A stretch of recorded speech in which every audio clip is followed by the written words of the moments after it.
Queridos, é uma alegria muito grande estar aqui para nós continuarmos a nossa série sobre as bem-aventuranças. Há 2 domingos nós estamos falando sobre a mansidão. Nós falamos sobre o que era mansidão, não é? Porque mansidão é erroneamente entendida como fraqueza.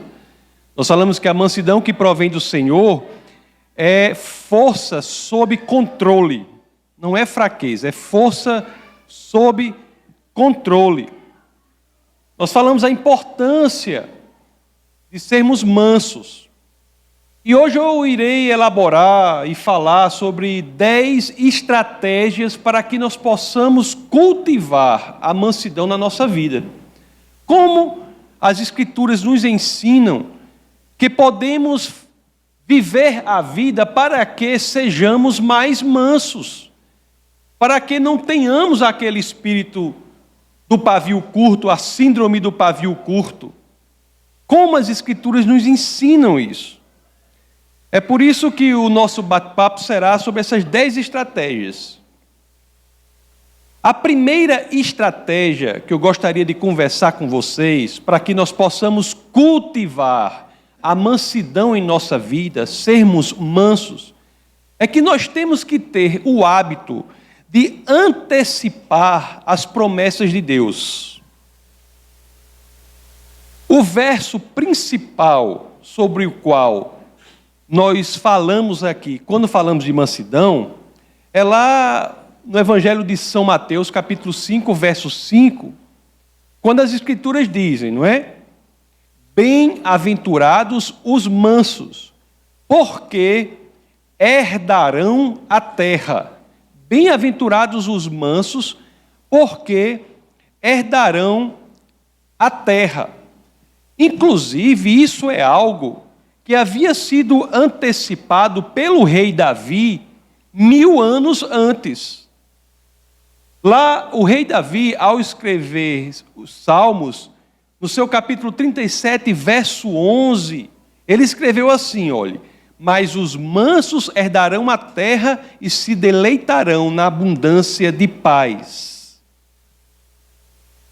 Jesus de Nazaré, no Sermão do Monte, ele vem e fala novamente o que já está escrito ali nos Salmos, escrito pelo rei Davi há 1000 anos, há 10 séculos. Jesus de Nazaré vem e diz algo, faz uma promessa para a gente.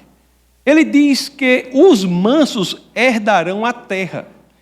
Então nós temos que criar o hábito de, quando nós vemos promessas do Senhor para a gente, entender que aquilo é algo real.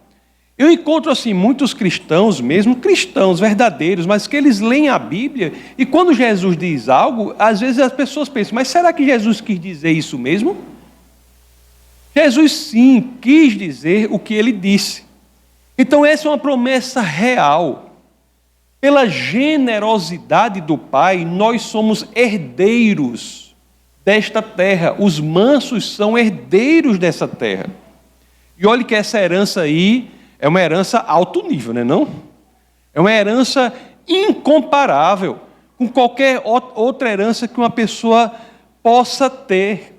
Olhe só o que Pedro diz em relação a essa herança em sua primeira carta, 1 de Pedro, capítulo 1, dos versos 3 ao 4. Olha o que São Pedro diz, quando ele vai falar da herança. Olha só o que ele diz. 1 de Pedro, capítulo 1, versos 3 a 4. Assim dizem as Escrituras: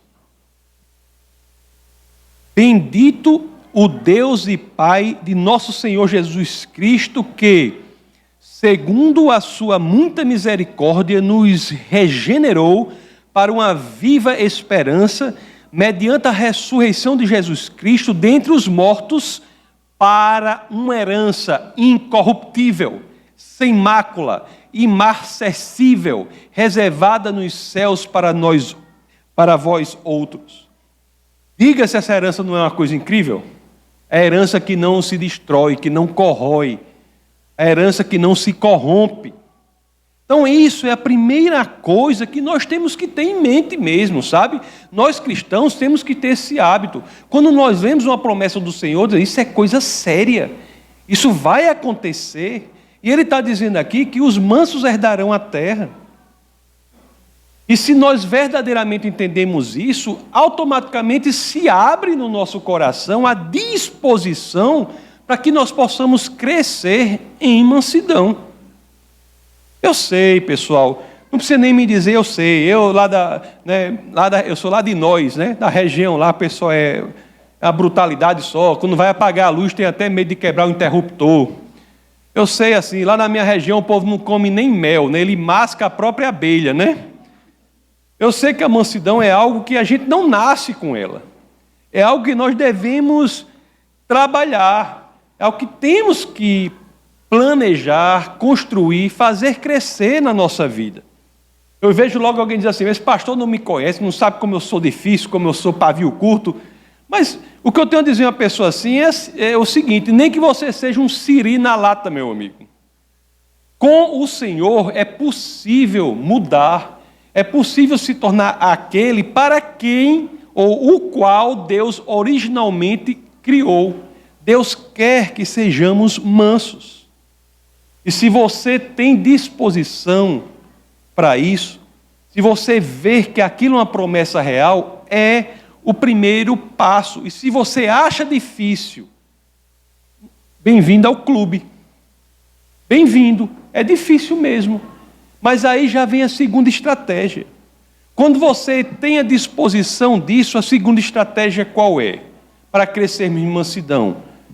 Peça a Deus por condições para que você cresça em mansidão.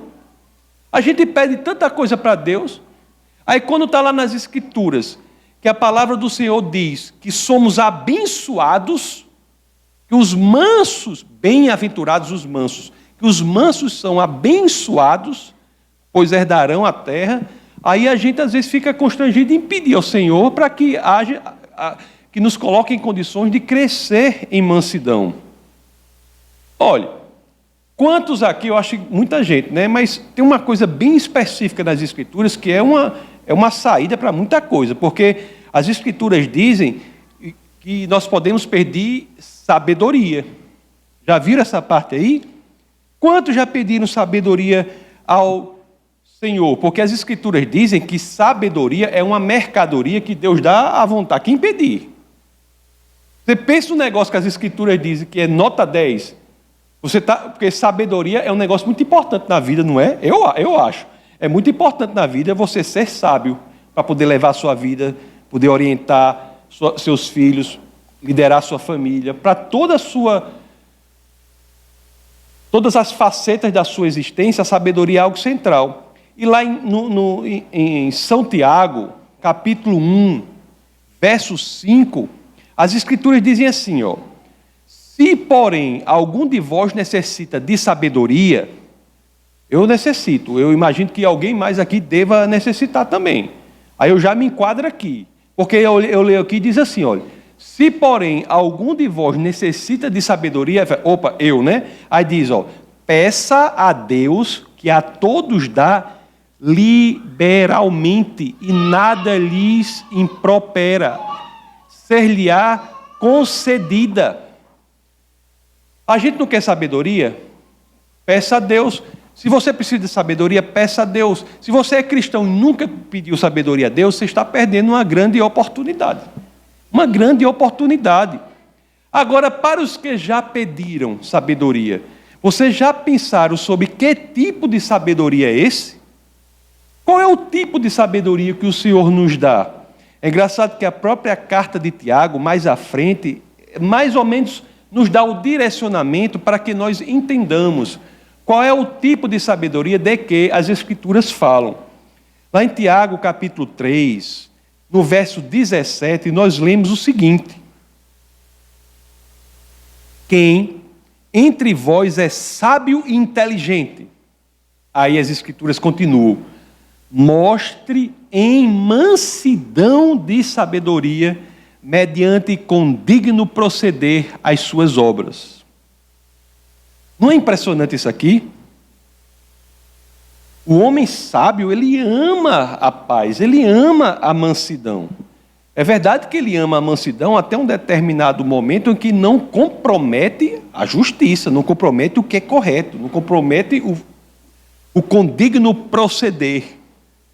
Mas ele ama a mansidão, ele ama a paz. E é isso daí, é que a mansidão é a forma bíblica de expressão da sabedoria. É como se a sabedoria fosse o conteúdo e a forma com que ela se materializa na nossa vida seja a mansidão.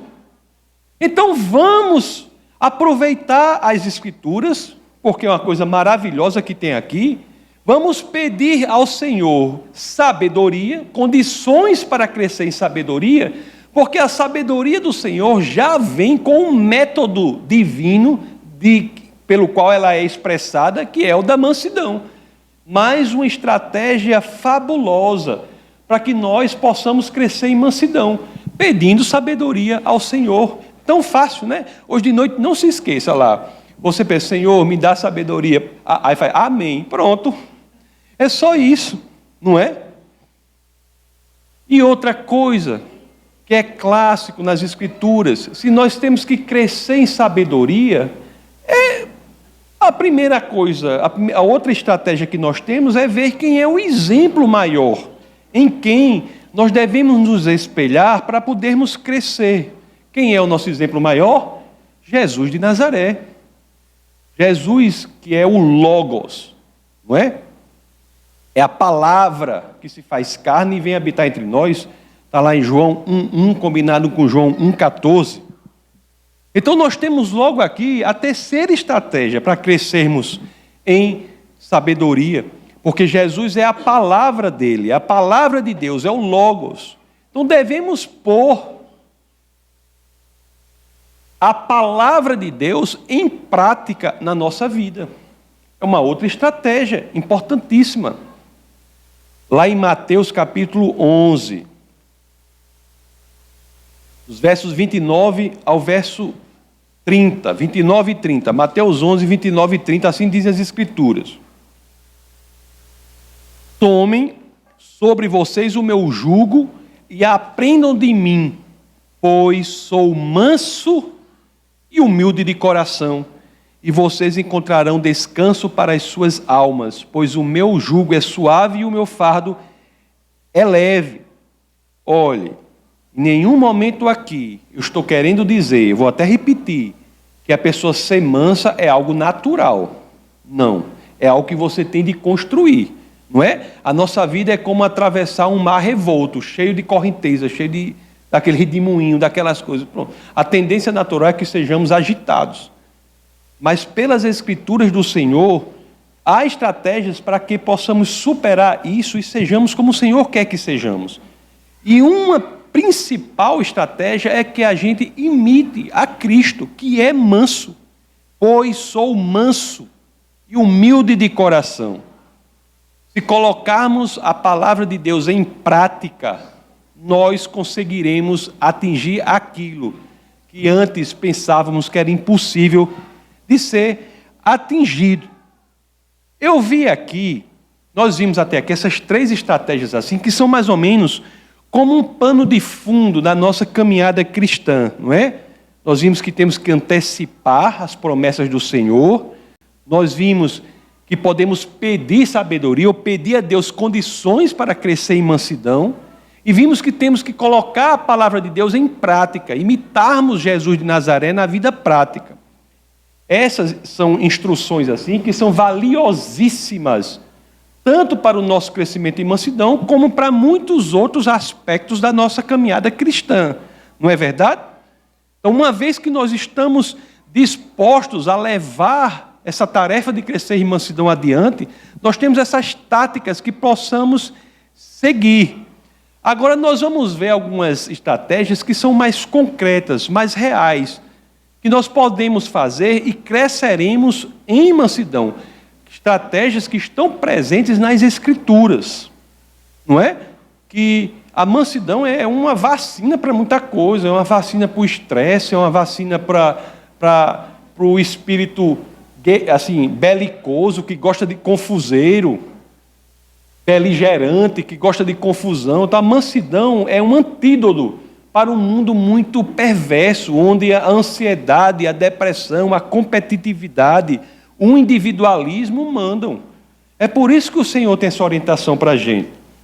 Então vamos ver algumas estratégias práticas aqui, com base nas Escrituras, que nós podemos seguir para que nós não caiamos neste turbilhão da vida e sejamos o que o Senhor quer que nós sejamos. Essa quarta estratégia mais prática é a seguinte, olhe, modere a sua expectativa em relação aos outros. Eu sempre que posso, eu falo isso aqui. Eu defendo ferozmente, assim, para quem está falando de mansidão, defender uma coisa ferozmente, você está vendo que é um negócio muito importante, né? Eu defendo ferozmente que nós devemos andar sempre com 2 versos, um verso em cada bolso. Quem está aqui há algum tempo já me ouviu falar isso. Em um bolso, nós devemos andar com aquele verso lá de Gênesis 1, 27, que diz que fomos criados à imagem e semelhança de Deus. Nós somos pouca coisa não. Nós somos feitos à imagem e semelhança de Deus. O nosso valor provém de nós mesmos, é intrínseco, porque somos feitos, é um valor intrínseco. Não é valor decorrente do que temos, do que fazemos, do que conquistamos, não. Pelo fato de sermos humanos, nós somos já valiosíssimos, porque somos feitos à imagem e semelhança do Senhor. Isso você anda num bolso. Agora, não vá só com esse verso no bolso, não. Não se esqueça de colocar no outro verso, no outro bolso, o verso que está lá em Gênesis 2, capítulo 7, que diz que fomos feitos do pó. Porque nós somos feitos à imagem e semelhança do Senhor, de Deus, mas nós não somos Deus. Somos valiosos, valiosíssimos. Tanto assim que o verso mais famoso, talvez, da Bíblia, né, João 3,16, diz o quê? Que o Pai enviou o Filho para morrer por nós. Olha só como somos valiosos. Não é verdade? Mas não somos Deus, não somos perfeitos. Nós não somos perfeitos. A nossa perfeição está em Cristo. Sem Cristo nós não somos nada. Nossa perfeição está nele. E é tão impressionante isso, a misericórdia e o amor do Senhor são tão grandes que Ele, o Senhor, ao olhar para nós, Ele leva em conta a nossa imperfeição. Lá em Salmos, no capítulo 103, verso 14, as Escrituras dizem algo que é belíssimo. Olha o que as Escrituras dizem ali, viu? Salmos 103, verso 14. Assim dizem as Escrituras. Como um pai se compadece de seus filhos, assim o Senhor se compadece dos que o temem, pois Ele conhece a nossa estrutura e sabe que somos pó. Agora me diga uma coisa, meus queridos. Vamos ser bastante honestos. Se Deus se lembra ao olhar para nós, Ele se lembra, Ele traz à memória dEle a nossa fragilidade, traz à memória dEle, vamos dizer assim, a nossa fraqueza, será que não devemos fazer o mesmo quando lidamos com o outro? Será que nós devemos agir com o outro como se ele não fosse limitado, como se ele não fosse imperfeito, como se ele não tivesse limitações que eu mesmo tenho? Olhe, lembrar que todos são imperfeitos é algo muito importante para a nossa qualidade de vida, viu? Ele faz com que a gente diminua, com que nós diminuamos a nossa expectativa em relação ao próximo e, portanto, ao lidar com eventual falha, a gente age mansamente. Isso faz com que nós cresçamos em mansidão diante do equívoco do outro. Isso aí, até tem que falar com a pastora aí para a gente preparar um negócio desse para os casais. É muito importante na família, isso aí é muito importante na família. Não é não? Você imagine um tipo de postura dessa se você diminuir a expectativa em relação ao outro, na relação do casamento, na relação com os filhos. Nós temos que aprender, meus queridos, a não colocar expectativas irreais nas pessoas, coisas que nós mesmos, às vezes, não somos capazes de atingir. Olhe, tem outra dimensão disso aqui, que é muito importante também quando a gente lida com outras pessoas. Porque, às vezes, a gente não sabe as tentações ou a carga de tentação em uma determinada área que a outra pessoa passa. Porque pessoas têm desafios particulares, tem gente que tem muito desafio na área da homossexualidade, outros têm muito desafio na área financeira, outros têm muito desafio na área... Várias áreas que nós temos que melhorar. Então você às vezes tem que ter a noção de que somos imperfeitos e o outro está passando por grandes problemas, grandes lutas naquela área. E você pode pensar assim, será que se sobre seus ombros estivesse o que está sobre os ombros dele, você sairia melhor do que ele? Será? Não é? Qual é a postura cristã, verdadeiramente? Não é você se aproveitar da queda do outro para se apresentar superior a ele. Não, é você se baixar para ajudá-lo a se levantar. Tem que ajudá-lo a se levantar. Agora preste atenção, né? Isso que eu estou dizendo aqui, a ciência da nossa fragilidade, a ciência de que somos imperfeitos, isso é central para que nós nos relacionemos com o outro, mas isso não serve de desculpa para que a gente tenha pecado de estimação. Isso não é justificativa, a nossa fragilidade, para que eu ache que é correto eu ter uma vida pecaminosa. Não. Nós temos que, isso é justificativa para que, se eu eventualmente errar, me desculpar, pedir perdão ao Senhor e continuar a caminhada em direção a Cristo. Jamais para dizer que eu sou imperfeito, posso errar e voltar a errar, e voltar a errar, e voltar a errar. Não. O coração que se sente confortável no pecado não é um coração em que o Espírito de Deus habita. Todos podem pecar. Agora, o cristão ele não se sente confortável no pecado. O Espírito de Deus constrange aquele que erra para que ele abandone aquilo, conserte e vá adiante. Então, essa observação é muito importante. Agora, em relação às outras pessoas, tem outras táticas também que farão com que cresçamos em mansidão. Não é só essa. A quinta estratégia que eu queria falar com vocês é que, antes de julgar o outro, entrar numa situação conflituosa, a gente tem sempre que trazer à nossa mente, à nossa memória, o quanto nós já fomos perdoados por Deus. O apóstolo Pedro, ele identifica um tipo de miopia espiritual. Lá na segunda carta de Pedro, capítulo 1, verso 9, o apóstolo Pedro diz assim: pois aquele a quem estas coisas não estão presentes é cego, vendo só o que está perto, esquecido da purificação dos seus pecados de outrora. A gente não pode, pessoal, segundo as Escrituras, criar o hábito de só olhar para o presente. A gente tem de se lembrar do que Deus fez por nós, do que Deus nos perdoou. Deus nos purificou dos nossos pecados. Isso é algo que deve estar presente na nossa memória. Aí a gente faz aquela mesma pergunta. Já pensou se a reação de Deus em relação a mim, quando eu o provoquei, fosse a mesma reação que eu tenho com aquelas pessoas que me provocam?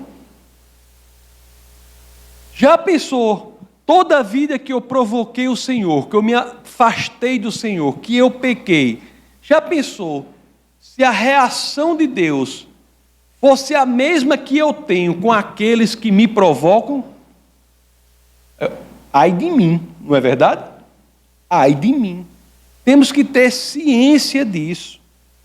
Então, devemos nos lembrar que fomos perdoados, e isso faz com que nós cresçamos em amor uns pelos outros. E quando nós crescemos em amor, nós crescemos também em mansidão, nas nossas relações com os demais. Aliás, essa próxima estratégia que vamos olhar aqui tem a ver com essa outra que eu acabei de falar, que é a seguinte: olha só como é importante isso. Às vezes a gente se pega errando nisso aí. A estratégia é assim, devemos ser muito lentos ao formar julgamento sobre os outros. Se tem uma coisa que é importante aqui nas Escrituras para a nossa vida, está ali em Tiago, capítulo 1, verso 19. Olhe só o que diz aqui. Sabeis estas coisas, meus amados irmãos. Todo homem, pois, seja pronto para ouvir, tardio para falar, tardio para se irar. Veja se você, isso já aconteceu comigo algumas vezes e talvez tenha acontecido com você. Veja se na nossa história a gente já não se pegou alguma vez assim, a gente escuta uma versão de algo que aconteceu e automaticamente já se ira contra a pessoa de quem a outra falou. Você escuta algo que foi dito, já fica irado. Você é rápido para se irar. A Escritura diz que você tem que ser tardio, uma tartaruga para falar, uma tartaruga para ir se irar. A pessoa chega para você e diz, isso, e você já está com raiva, não é? Não tem aquela história, né, que o cara chega assim, rapaz, fulano fez isso, fez aquilo, outro, aí outro diz, ele usa bigode? Usa. Vixe, já estou com ódio dele.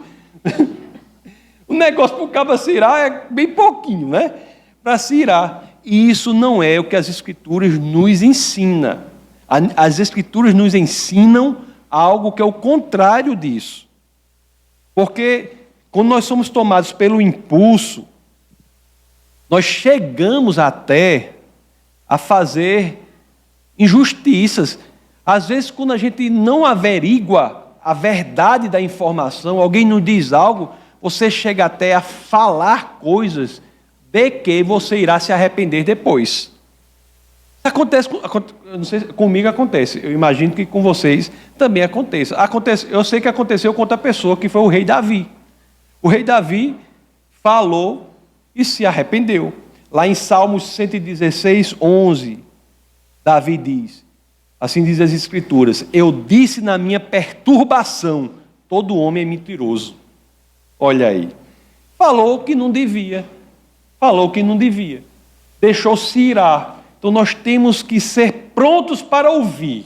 Isso é o que as Escrituras dizem. Prontos para ouvir. Isso é o que separa os homens dos meninos. Nós temos que buscar maturidade espiritual. Maturidade espiritual é isso. Ser prontos para ouvir, tardios para falar, tardios para se irar.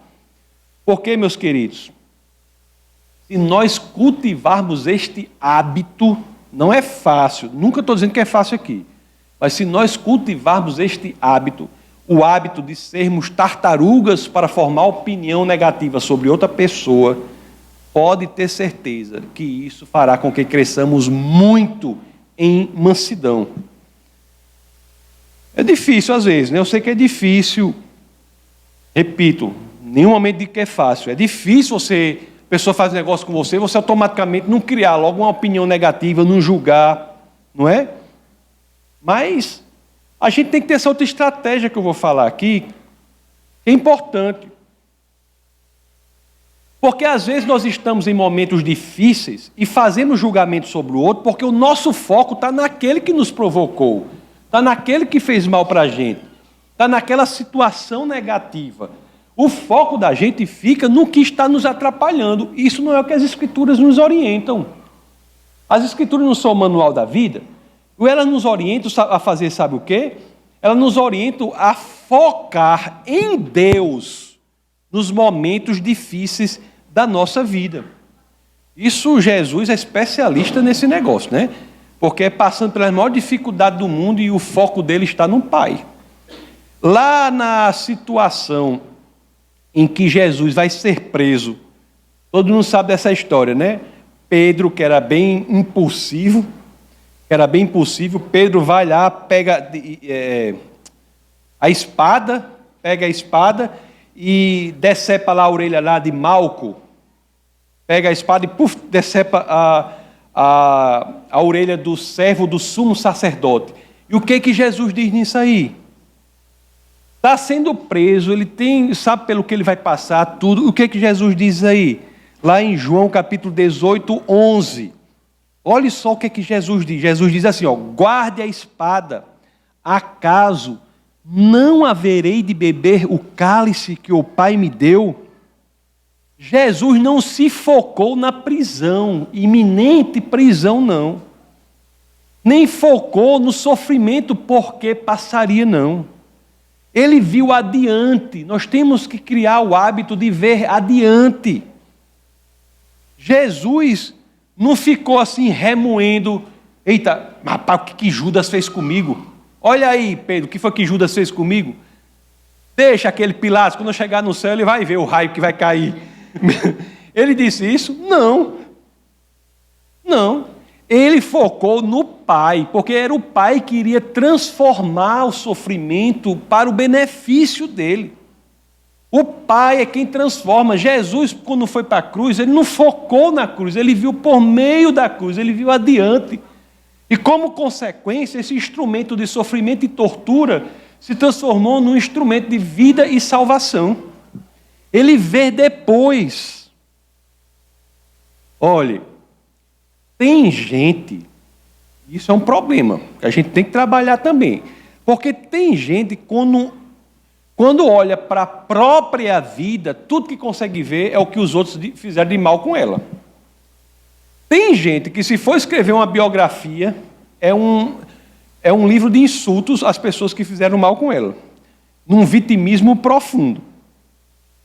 Pessoas assim são pessoas que olham para a própria vida e tudo que encontra é raiva, frustração, ressentimento, decepção. Isso não é o que as Escrituras nos ensinam, não. Jesus nos ensina a fazer outra coisa. Depois de tudo que fizeram com o homem, bateram, humilharam, né? Estava sendo morto na cruz. Eu sempre falo aqui para o pessoal entender o que é a cruz. É como se alguém fosse morto na cadeira elétrica, hoje em dia, na cadeira elétrica. Então, depois de tudo isso, lá em São Lucas 23, 34, tem a resposta que ele dá para isso. Qual é? Pai, perdoa-lhes, pois não sabem o que estão fazendo. Olhe só, que ensinamento incrível. Quando você passar por uma situação difícil, você está passando por algum momento muito complicado, procure seguir, colocar em prática os ensinamentos das Escrituras. Olhe por meio daquilo, que o Senhor vai transformar aquilo para o seu benefício. No cristianismo, o cristianismo é tão impressionante que Jesus faz das nossas feridas o nosso ministério. Tire o foco do Judas ou do Pilatos da sua vida. Coloque o foco em Deus.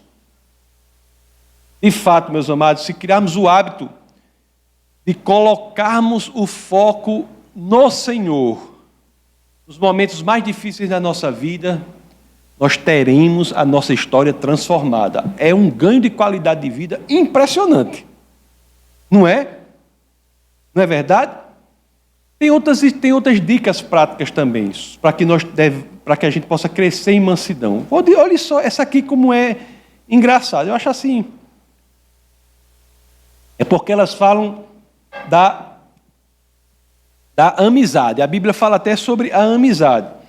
Existe uma orientação nas Escrituras que dizem que nós devemos cultivar amizade com pessoas mansas. Já pensou? Até isso. A Bíblia fala até isso. É o manual da vida. Ou isso é só uma palavra, né? Porque a gente é o manual da vida, o povo acha que não é. Fala tudo. Até isso. Lá em Provérbios, capítulo 22, versos 24 a 25, olhe só o que as Escrituras dizem. Provérbios 22, 24 a 25. Olha o que as Escrituras dizem. Não se associe com quem vive de mau humor, nem ande em companhia de quem facilmente se ira. Do contrário, você acabará imitando esta conduta e cairá em armadilha mortal. Eu não estou dizendo aqui a você que se você conhece alguém que vive de mau humor, ou alguém que facilmente se ira, você vai evitar essa pessoa, não queira passar na rua, nem converse com ela. Não é isso não, pelo contrário. Você tem que se aproximar dela para que ela possa ter uma exposição real a Jesus de Nazaré e possa ter sua vida transformada. O que eu estou dizendo é que as Escrituras estão dizendo para que você não crie laços de amigos, não vai ser o seu amigo. Não se associe com essas pessoas. Você vai evangelizar essas pessoas. Você não vai se associar com elas, porque se você se associar com elas, o que as Escrituras dizem, que está dizendo aqui são as Escrituras, é que você será contaminado por isso.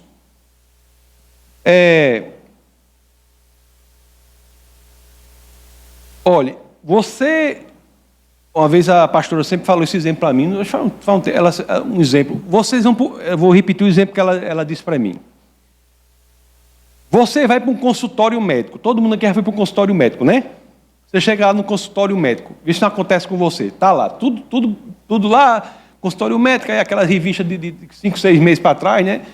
Vai lá, você fica folheando, não sei o quê. Aí daqui a pouco aí vem uma pessoa, está tudo calmo. Uma pessoa chega e diz, mas esse médico está demorando muito. Pronto. Contaminou a sala toda. O espírito da reclamação, o espírito da ira, o espírito começa. Daqui a pouco você está, sem querer, você já está praticamente querendo dar um murro no médico. Você que não estava nem aí. Por que isso acontece? Porque é a realidade das coisas como são, e é por isso exatamente que as Escrituras nos dizem que não devemos nos associar com pessoas assim, porque do contrário, nos tornaremos iguais a elas. Não é verdade? Meu amigo, as Escrituras são incríveis mesmo, não é não? Não é isso? Então procure amizades com pessoas mansas. Mansas. Você tem um amigo, quer um amigo que sei lá da região de onde eu nasci, você observe primeiro. Observe primeiro para ver se ele, entendeu? Com as pessoas mansas. Olha, em relação a outra coisa que devemos cultivar, é a nona estratégia, que nós devemos cultivar em relação a amigos e pessoas, irmãos em geral. Nós devemos cultivar, isso é tão importante, nós devemos cultivar o hábito de nos alegrar com o sucesso dos outros. Meu amigo, se tem uma coisa que deixa você por dentro, você tira a sua mansidão, é a tendência de você ficar chateado com o sucesso do outro. E isso acontece tanto. Você deve se alegrar com o sucesso dos outros, dos nossos amigos, dos nossos irmãos. Aqui na igreja, né, de modo geral, tem tanta gente aqui, a gente vê, tem coisa que alegra mais a todo mundo aqui do que o sucesso de outro irmão, é isso que deve ser. Tem gente aqui que vê numa situação, daqui a pouco a pessoa passa num concurso, faz não sei para onde, e vai.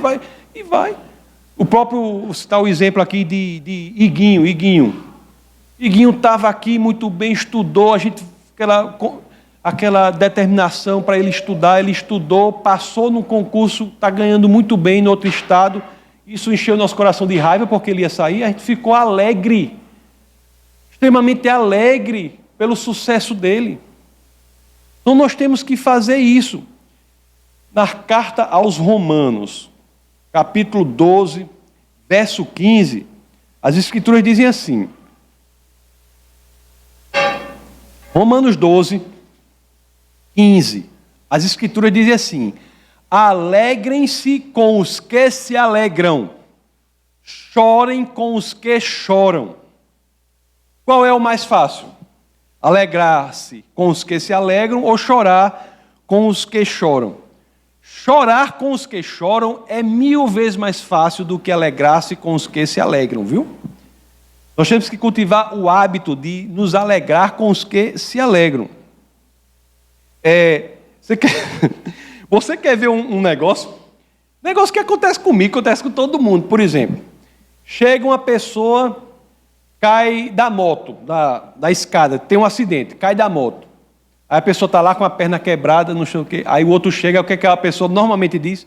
Rapaz, não fica assim não. Eu conheci um cara que caiu da moto, quebrou não só a perna não, quebrou a perna, a cabeça, 3 costelas, quebrou o braço. Por quê? Porque é mais fácil você chorar com os que choram do que alegar com a alegria dos outros. Porque se fosse mais fácil a gente se alegar com a alegria dos outros, você ia dizer assim, rapaz, não fica assim não, porque tem outro ali que caiu e não sofreu nada. Aí o cara diz, meu Deus, ele ia se alegrar com a alegria do outro. Não é verdade? Não é verdade? Você está entendendo o que eu quero dizer? Se fosse fácil a gente se alegrar com a alegria do outro, a pessoa tivesse uma desgraça, você dava um exemplo de alguém que se deu muito bem. Aí a gente ficaria, aquilo ali traria para a gente o quê? Alegria, porque ele está alegre, eu estou alegre. Mas não, a gente vê uma situação pior. Chega ao nível, como eu faço brincando aqui, de dizer até o exemplo de grilo sem perna, de tudo, né? Grilo sem perna é porque eu digo, porque o grilo, a dignidade do grilo está na perna, que faz aquele barulho, né? Cri, que se tirar as pernas dele, tem dignidade nenhuma. Então, se nós aprendermos a nos alegrar com os que se alegram, nós cresceremos em mansidão, não é? Temos que nos alegrar diante das bênçãos que são derramadas sobre a vida do nosso irmão, sobre a vida do nosso amigo. Nós temos que nos alegrar com isso. Isso, pessoal, é uma poderosa vacina contra um câncer que pode destruir a nossa alma. O câncer da inveja. O câncer do egocentrismo. As pessoas ficam em si mesmadas, só pensam em si. É um mundo horrível esse. Nós temos que lutar contra isso. Porque quando nós nos alegramos na vida do outro, nós estamos nos vacinando contra a inveja, nos vacinando contra o egocentrismo. Nós estamos entrando na forma de viver que Deus quer que vivamos, e isso nos dá vida. Não é legal isso aí? Por fim, é a última estratégia. Como era mansidão, eu botei logo, assim, peguei as 10 estratégias, porque se vão estar manso esperando aí, né? Senão estava tudo afobado. A 10ª estratégia, que é o seguinte. Existe aí uma ideia que não é bíblica, de que você não tem controle sobre os seus pensamentos. Biblicamente, você deve assumir o controle de seus pensamentos. Existem doenças, né, que fazem com que você não tenha controle, depressão. Mas se você não está passando por uma situação dessa, você deve assumir o controle dos seus pensamentos. Olhe, nós temos que aprender a colocar em prática isso, que é extremamente poderoso. Nós temos que mandar nos nossos pensamentos. Não são os nossos pensamentos que mandam na gente, não. Não são os nossos pensamentos que nos destroem, não. Sou eu que mando os pensamentos. Entendeu? Não vá fazer como aquela história do peixe, não. Eu contei para vocês a história do peixe, que o cara chegou, estava o cara em frente do aquário. Aí o cara fazia assim. Aí o peixe, no aquário, né? Aí ele fazia assim. Aí o peixe, o cara, rapaz, como é que você consegue isso? Aí o cara falou, rapaz, mente superior domina mente inferior, que é do peixe, né? Aí ele disse, eu vou tentar. Aí deixou o rapaz tentando lá, foi embora. Quando voltou, o rapaz que estava tentando dominar o peixe estava assim, em frente ao aquário.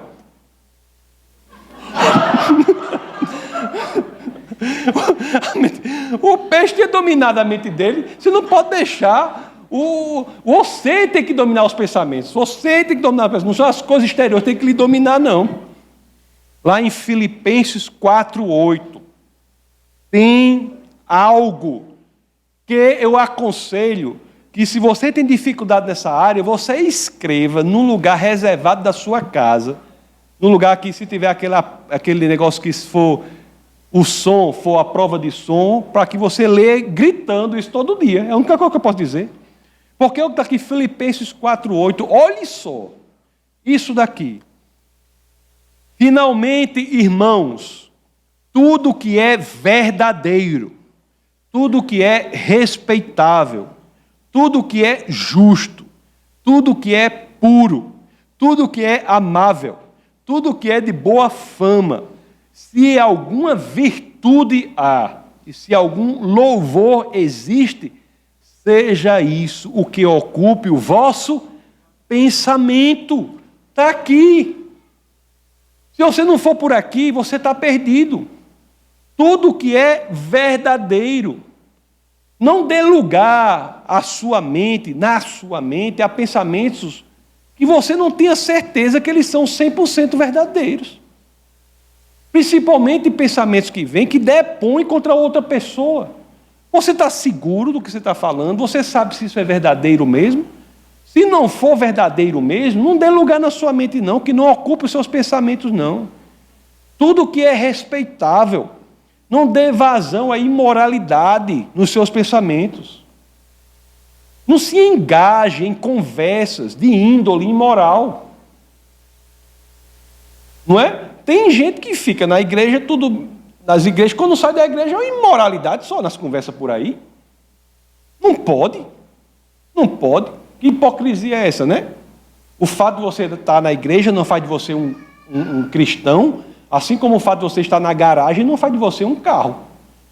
Não é o fato de você vir à igreja que faz você cristão, não. É a sua transformação de dentro para fora. Então, ocupe sua mente com pensamentos respeitáveis. Tudo que é justo, fuja do que não é correto aos olhos de Deus, aos olhos do homem. Nós temos que tomar atitudes corretas, temos que ter a coragem de mudar onde é preciso mudar. Temos que ter coragem. Tudo que é puro. Nós não devemos promover nada, meus queridos, que não seja para elevar o nosso caráter, elevar o caráter do outro, elevar os nossos pensamentos. Tudo que é amável. Nós não devemos querer nada que não seja admirável do ponto de vista moral, que seja moralmente admirável, que nós possamos contemplar, admirar. Tudo que é de boa fama. Nós devemos aniquilar os pensamentos que não soam bem, não é? Que possam levar a má reputação. Tudo que é virtude. Nós devemos correr de tudo, todos os pensamentos que vão nos levar aos vícios, que são os opostos da virtude, nós devemos fugir dele. Só devem ocupar nossa mente, nós só devemos deixar ocupar nossa mente os pensamentos que nos levem à virtude. Louvor. Devemos deixar a nossa mente ocupar pelos pensamentos que são pensamentos que mereçam ser elogiados da perspectiva do Senhor. Pois é, meus queridos, as Escrituras são incríveis mesmo, não são não? Não é? Pois se nós enchermos a nossa mente desses tipos de pensamento, nós passaremos a agir em mansidão, simplesmente por quê? Porque nossa mente estará cheia dos pensamentos que ocupam a mente de Cristo. Então são 10 passos, aqui, passos, que eu sei que é muita informação assim, mas vai no canal do Defesa da Fé TV, lá da YouTube, você pode depois rever um por um e tentar praticar isso. Nós falamos que temos que antecipar as promessas de Deus na nossa vida, devemos pedir a Deus por situações que cresçamos em mansidão. O terceiro é que devemos pôr a palavra de Deus em prática na nossa vida, seguir o exemplo de Jesus Cristo.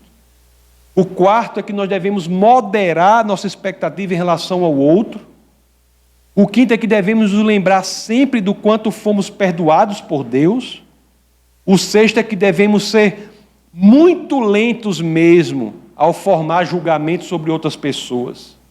O sétimo é que devemos cultivar, devemos ter o hábito de focar em Deus e não na situação complicada, não na pessoa que nos provoca, não no momento difícil. Devemos ter o hábito de olhar por meio da situação e encontrar o Senhor depois dela. O oitavo é que que nós devemos cultivar amizade com pessoas mansas.